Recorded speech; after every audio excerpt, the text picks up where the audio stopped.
Because my mind is here, my body is here, my soul, my spirit is here. I am nowhere else but here. Somebody speak to God. Just 1 minute. Bring all of yourself in this place before God. Bring all of yourself in the presence of the Lord. Hallelujah.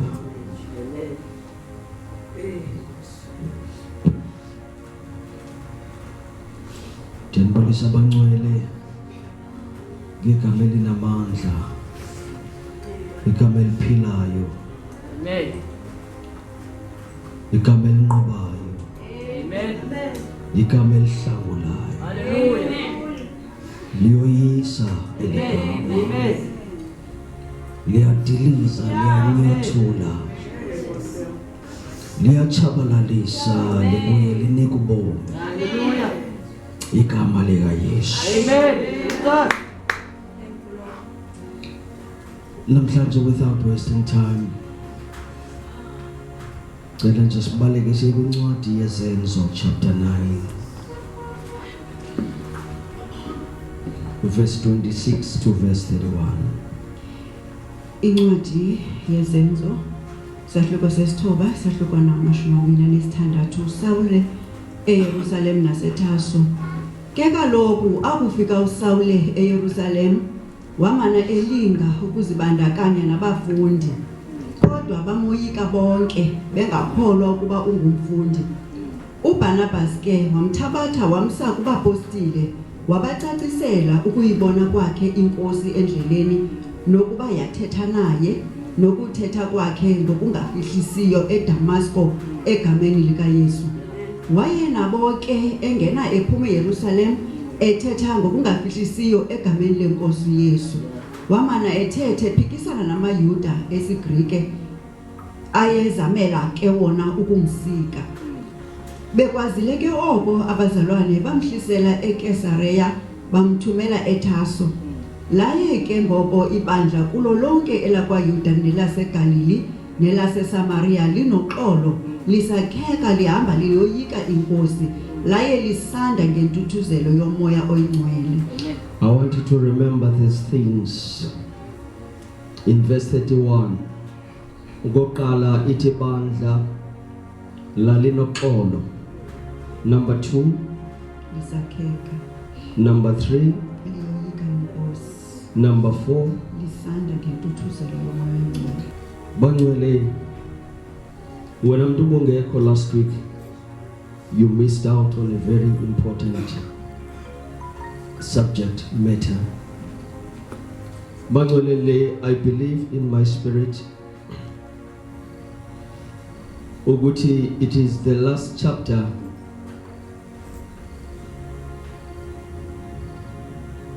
yesyllabus yokulungisa ibandla to be ready to do the work of the Lord. The Lord has been talking to me ukuthi ibandla lifikelele kule ndawo sihlangana nayo ku verse 31. Oko siqalile izigaba ngezigaba zalomyalezo wobuthixo, but now sifike kwindawo athi uThixo it is time to function. Kweli lizwi sihlangana noSaul. uSaul laziwa kakuhle ibali lakhe ukuthi uSaul ebethuthisa ibali. Wayekhona nangelixa apho Stefano ebethwa ngamatshe. Yayindoda ebekwa kuyimpahla, ijongile kuqulutywa ngamatshe uStefano. Ibandla lalizintsasa litshone ngapha nangapha libaleka ifuthe likaSaul. Sisekhona nabangcwele emva kokunduluka kukaYesu bathi xa beqala ukusebenza kuzuzeke imiphefumulo kwavuka uSaul. Indoda eyayihamba ngezandi nangezinqi iqalela ukuthi ibambe yona vangeli yonke nyani ichusise ibandla. Amadoda kathi kayazivalele, amanye ashiya isixeko ahamba abalekela kumanye amazwe ebaleka uSaul. uSaul echusise ibandla. From that time, even though he had two names, elinye linguSaul, a Hebrew name Shaul, elinye linguPaul, Paulos, a Greek word. Kodwa suka lancipha elithi Saul, kwanda elithi Paul, but akathiyanga nguYesu. Now ndike ndabana xesha locinga ufike wanika igama elitsha elithi Paul. No, he was always Paul. Hello. Wayesola ke nguPaul. Kodwa lamagama akucacile ukuthi intsingiselo zawo bezingafani. Amen. Ngoba behlele nguSaul enguPaul. Ngoba kaloku uSaul ebefundile imfundo ize ngamaGreek. So he had a Greek name called Paul. Kodwa kumaHebrew besaziwa ngoSaul ngobuko wabo. Kufana nathi sinamagama esiXhosa kodwa sithe sawungena evangelini safunyanelwa amagama esiNgesi asezulu. Noba ndingalisebenzisa igama ndingalithandi kodwa lihleli likhona. It was the same with Paul. Ebekade saziwa njengoSaul, but when eguquka kwavuka into eyenza abantu kathi kabembona bangayamanisi igama elithi Saul naye kodwa balangazelela ukuthi bambize njengoPaul. Sizelapha bangcwele. Amen. Sizelapha bangcwele. Sizelapha. Glory to Jesus. Now, literally, when hunger ivuka ngaphakathi kuye, waqala walangazelela ukuhlangana nabazalwane. Kodwa abazalwane kabembona badla phansi. Because what they know nguSaul wakudala, but they are yet to meet uPaul wanamhlanje. uPeter wake wanengxaki for a long time nokumamkela uPaul ngoba he knew this was an agent. Bakhe bahlale baphikisane ngendlela emele ukuthi into zenzeke ngayo. Anqaba uPaul athi ndiyazazi mina zange ndimizwe nguYesu kodwa nabalisalela elalandwa sendulo. So I don't qualify. Ngoba lo nina nanihamba naye. That's why you can be called apostles. I cannot be called an apostle. Ngoba kaloku mina ndabizwa semkile. Ndalandwa. Amen. Yeah. Amen. Emadoda kodala i-agents zikhona. uYesu ke wahamba nabantu abayi-12 kanti omnye wabo is an agent. Kodwa into engimangazayo thina sifuna uzigxotha i-agents. uYesu uzange ayigxothe. Wayeqhakeza naye sonke. Kodwa yazi ethi njengoba lo uzawuqhakeza uzawuncina nawe isonke nguye enzawuya ngaye emnqameni ezweni. Njengoba bengcwele ezinye izinto esingena kuzo isenokwenzeka nokwenzakala kwemoto is not because of the devil, but there are operators in the church esetyenziswayo ngoba zisondele kuthi. uYesu wathi hayi umjonge uyangithanda uzawuncina nawe kodwa ndiyangaya emnqameni ezweni.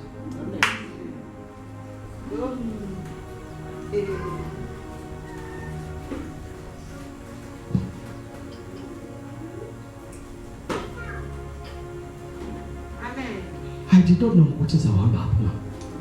Benzothetha nje kancane. Amen. Benzothetha nje kancane. Amen. NgoSaul who became Paul. Amen. Amen.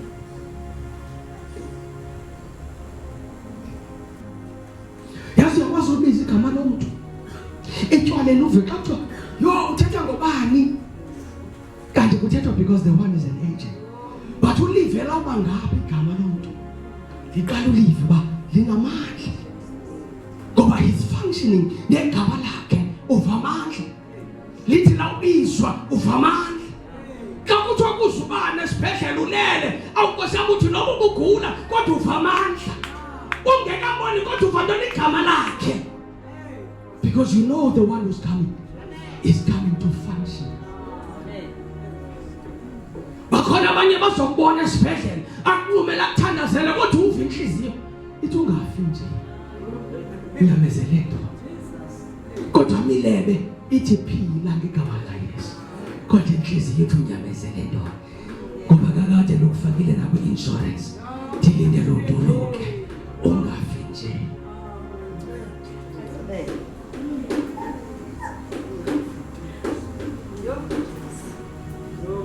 Agents, they speak the same language.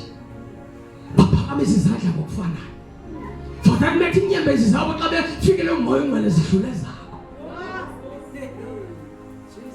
They fall under the anointing.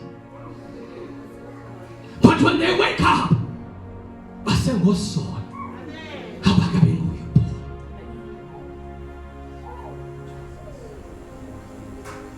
As I close, this is not a sermon. This is the last chapter of the message. Amen.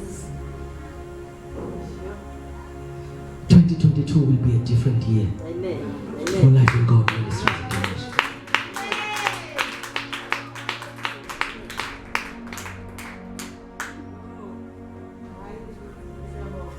Which side are you?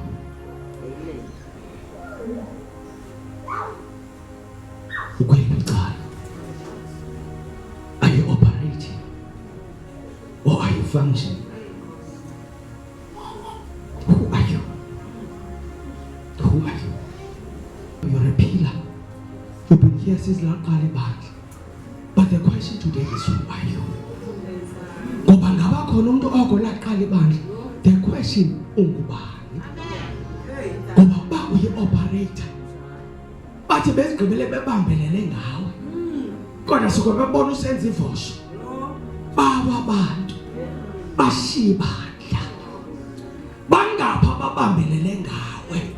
Ungunyana uyiphila. Bangapha baxhathise ngawe.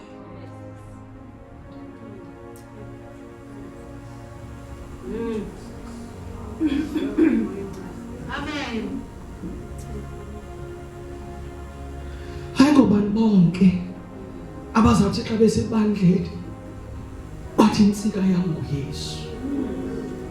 Ayafana noPaul ethetha noTimothy. Ithi jonganyana xa kwengumzekelo ufuna ubona uThixo jonga bakho. Bakhona abantu abajonge ebantwini. Bathi uThixo ndimbone kulutho.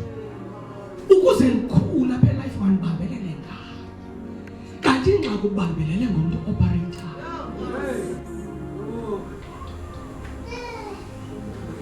Wadela abantu who came here to function. Ngoba usithi ubani uyafika.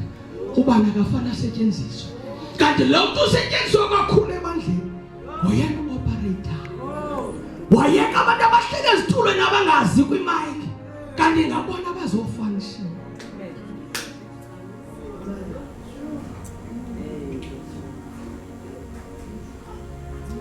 Bambelele ngabani?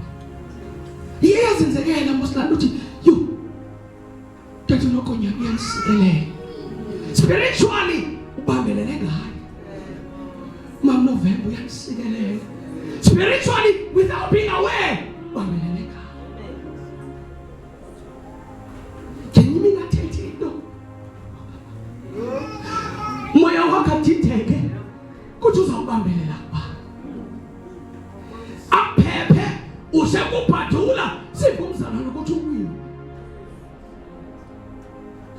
ke bebambelele ke agent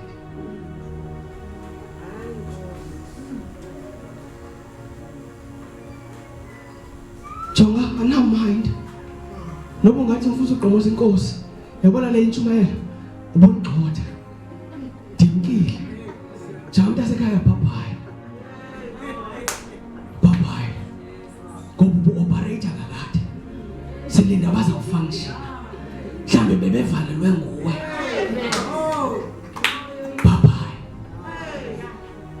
zakuncumela nasetown don't worry asilwanga ngoba ndiyakholwa enhlizweni yakho in the deepest of your heart uyasixelela wena ukuthi ngoba kumngane wakhe kodwa ngigqitha ngoverse 31 wathi kodwa akho xole bandle alakheki bandle kodwa khona alandi bandle alithuthuzelwa umoya ingcwele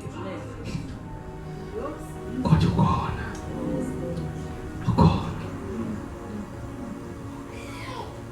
dithi ke sengivala aba operator naba functional azoqhitha ngabantu abengekazazi babangobani lilishwa lakhe ndokuthi ufike enkonzweni uxhunyelwe ngumuntu oyi-operator oyame ngayo uhlobane naye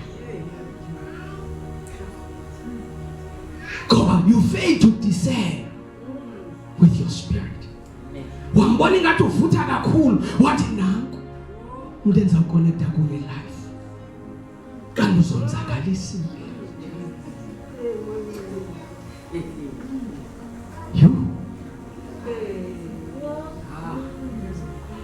waqwezela kanti ucwezela koThixo ngoba ubona abanayo that exciting that thing abanayo ngoba kaloku operators ziyathanda uba na that thing lawa zawosa ufe nomlilo wazo futhi man kanti ngapha kwalomlilo kunomoya ochithayo. Now when the agent of the devil comes, xa ehleli e-operator uzohlutha aba bangazazi babongobani bangayofikelela to those who function.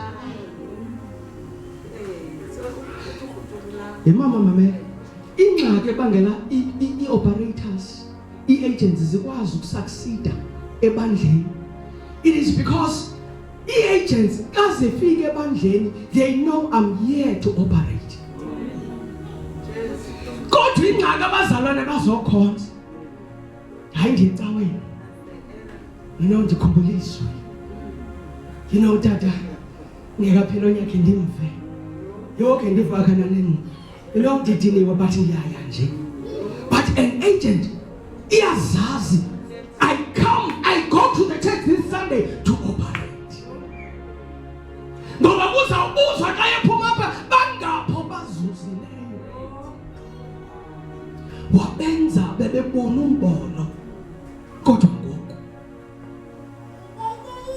That's why if we were able to function ebengeke ahlala umuntu eceleni kwakhe phethe inhloko enamadimoni, ngoba uhleli uphakama uhamba you are functioning.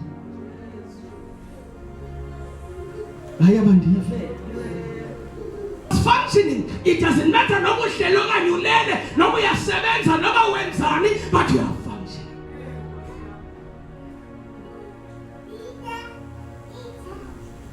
Kodwa ingxaki ebandleni abangekazazi babangobani bahleli ithi phumeleni nale nkonzo.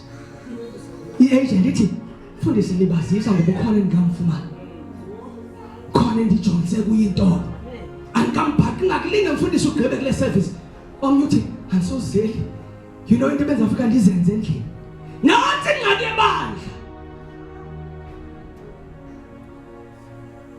Agents are operating. Othixo balele For Paul was converted from being Saul to becoming Paul. But I go Gameni land. He said mainly he was operating. Wakukuka. And he started functioning. Lakuli baki. Wanda umsebenzi kaThixo. Saze nathi sazuzeka namhlanje ngencwadi zikaPaul. Amen. Imagine kawungawela from being an operator to functioning. Mingaphi imiphefumulo engagcwala elife. Uyazi abantu abaninzi phambi kokuba bashiye ibandla bakhangela umuntu ongabangqinela kule nto bayicingayo. Kodwa this is not the right place. And when they find the connection, then they use it before God as their validation. Bangcwele bakhona abantu, because I want to make that point clear. Not everybody left the church because they are operators. Kunamabandla ngokwesikolo isyllabus yabo ibuphela ku grade 7. Wampasa grade 7. You needed to grow to grade 8, 9 and 10, 11 and 12. Ingxaki kwesisikolo akakho. Yeah. Awuhambanga ngoba ubungamthanda umfundisi. Ubungasikeleleki. Kodwa ingxaki igrade. Upasile. Le nto indishunyelwayo ayikwazi ukusa to functioning in your purpose. And then you leave. Amen. So you are not a bad person, guys. No one angakuthandi, but awuzange uhambe kuba. Hallelujah. Amen. Sometimes the people who are leading the church nendlela ekwenziwa ngayo kubethelelwa abantu kule altar ye-operators. But when uzive that lady ngaphakathi ithi kunento engaphaya and I don't belong to this place. Hallelujah. That's why singayeke uthandazela nabantu abakoma-ZCC. Ngoba siyayazi ingabo bonke ababethe siyasifuna inyoka kaNganyana. Abanye babefuna uThixo. Amen. And they need a praying church to come out. Amen. Hayibo sikhona la kancane. They need a praying church to come out. So uyakwazi uba kwi-church of operators, but you are called to function. Uyakwazi uba kwi-church yabantu abafunctionayo, but you are called to operate. Kodwa le nto kathi kungabigqibelele ayithi bakhuphe ayi-church that functions aba-operator. Kodwa ukwazi uhlala kwi-church of operators when you are called to function. Amen. Ngoba unless uzawubulala inyoka kaNganyana akwapho uyakhona. Glory to Jesus. Unless you deal with the altar, you can't change people without destroying the altar. So if you don't have any intention to destroy the altar, susixokisele lapho uzaguqula abantu base-ZCC. That's why you are there. Ngoba abantu balawulwa i-altar.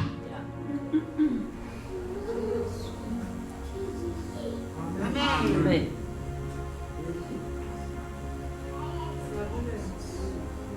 Today, in this last chapter of this syllabus, uYesu evukile engcwabeni, he spent 40 days nabazalwane bakhe preparing them to function, because they realized ngexesha benabo they were not ready to function. They were still working. Ngibangcwele ngexesha bengena imizi ngemizi babengekafunction abesasebenza ngoba bethunywa nguYesu athi ngena 2 by 2 ngena nomzi nomzi. They were working. He needed 40 days to tell them that lento ukuthi ukufunction it is about the kingdom. Wathi makenhlale kwi-kingdom in these 40 days before they happen. Let me teach them how to function. Uteka ibashiya kwazuze koma 5,000 ebandleni, kwazuze koma 3,000 ebandleni ngoba they started to function. As a church, we are in that season where everyone in this house must begin to function.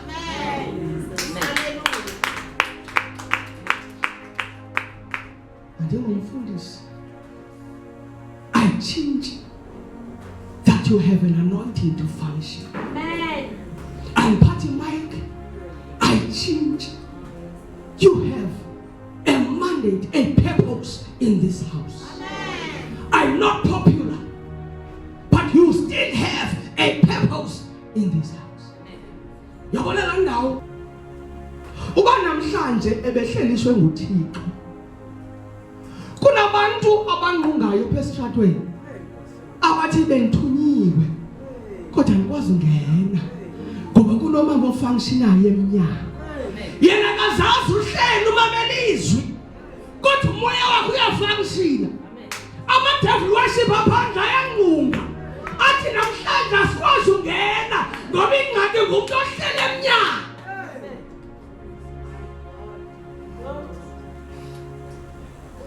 Athi usithume ngemini erongo asikwazi ungena sibona umlilo eminyango asuke ngenye imini azohlala kule ndawo angena amadimoni athontelana mama uvisemona ukuthi there's something iyasinda kungoba bathe xa bejonga eminyango akakho ofunctionayo.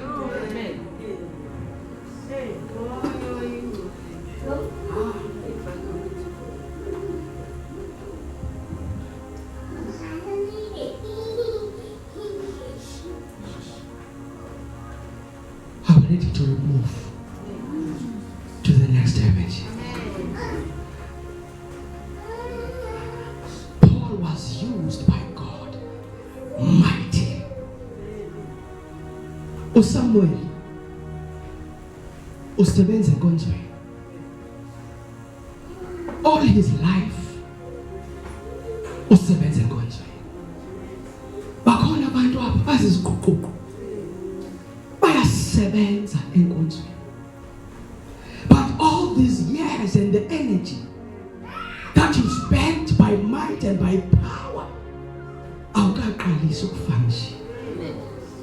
Kufika uThixo ngenye ilanga uSamuel ulele ambize asabele uSamuel ecinga ubizwa nguEli ethi ndim lo dad athi uEli awubizwa ambolala ndoda ayolala uSamuel liphinde lichiliswe azosabela athi khange ndokubiza okwesithathu xa evuka athi uEli divile awubizwa ngumuntu ubizwa nguThixo.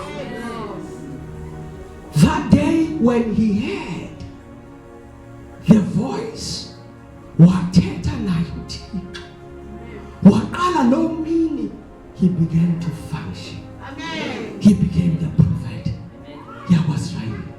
But all the years mama oko waba ngumntwana uhane emveni kuba engakhulelwa wenza umnqophiso noThixo wathi ngizamnikela endlini yakho. So ufundele yonke into yakhe endlini eserve uEli, but all that time he was just working. Amen. Not functioning.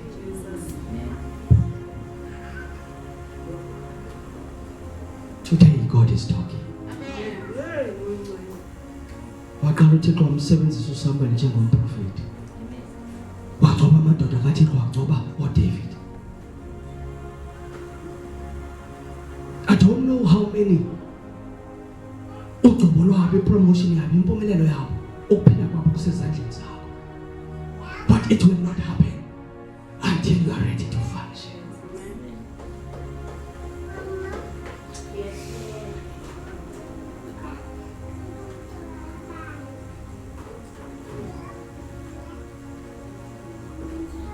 In this last chapter,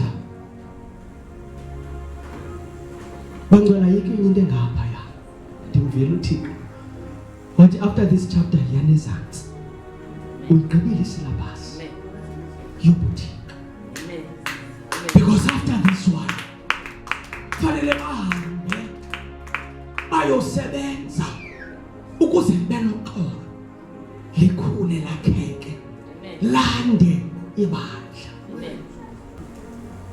The moment lingande ibandla means they are agents working undercover. But today I'm here to expose you. I'm here to expose you.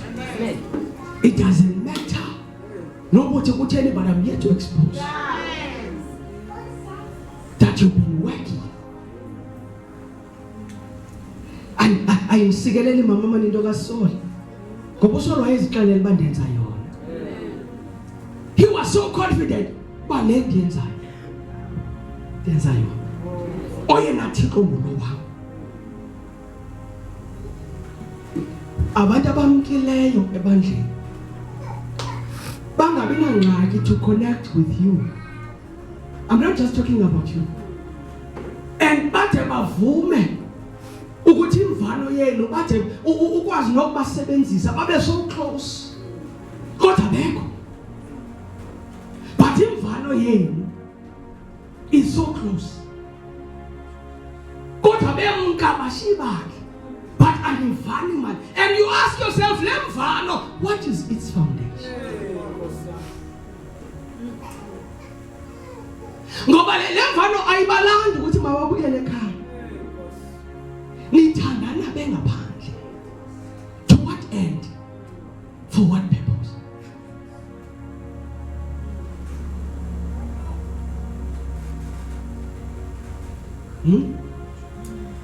Ngiyabona niyalike ko Facebook. Naba bemka ngendlela efana. Umbuzo, to what end? For what purpose?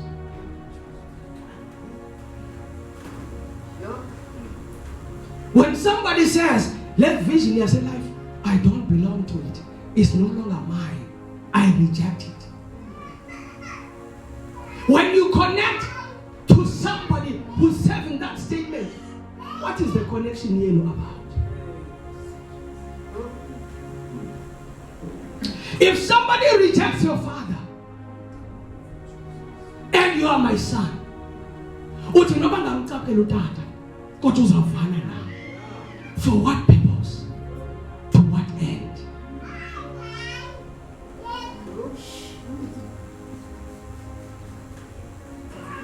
Bangcela.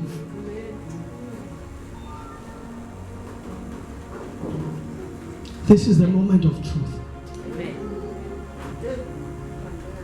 But this is where we are as a church. And it will force you to decide. And ingxaki ezekwenzeka uzawufana nekati emhlophe ehlungwini. Awuzukwazi uzimela. Uzabona nalusana but this one is an agent.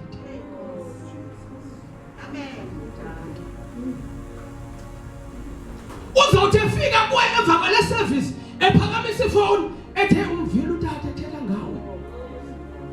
Uqala uthi nanso ke agent. Uthi jonga ndimvile le message kuye yami yandisikelela. I just need to change. All I need is to change. Kuwe nje kwethu. Azokwanda umsebenzi kaThixo. Ebangcwele akulaba mnandi manje uThixo athi jonga uxolo endilibonile ye life nokwakheka kwelabandla. Well done. Well done my child. My son. Uxolo endilibonile life. Oko kwafika wena. Ukwanda komsebenzi. Intuthuzelo kaMoya Oyingcwele abayifumene abantwana babo. Well done. My faithful servant. Would it not be wonderful